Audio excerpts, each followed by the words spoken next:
lan moo tax yow Ludovic ngay dugg car rapide yow car rapide ngay dugg doo dugg taxi. damay jël car rapide ndax seerul passe bi 100 francs wala 150 seerul dara. léegi Ludovic lan moo tax ngay naan ndoxu robinet doo naan ndoxu Kirène wala ndoxu Casamance yow ndoxu robinet rek ngay naan. ndax ndoxu robinet moo gën a neex. moo gën a bëri vitamine et tout quoi. non waxal dëgg moo gën a yomb. waaw moo gën a yomb ok waaw.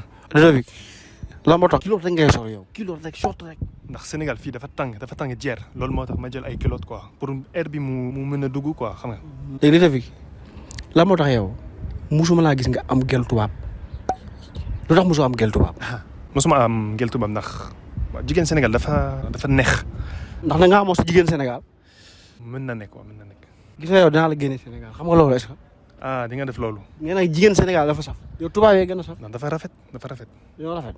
yow caga nga. man caga la. caga bu bon nga yow. déedéet. waa léegi blague à part nag noo gisee Sénégal. maa ngi Sénégal dafa neex.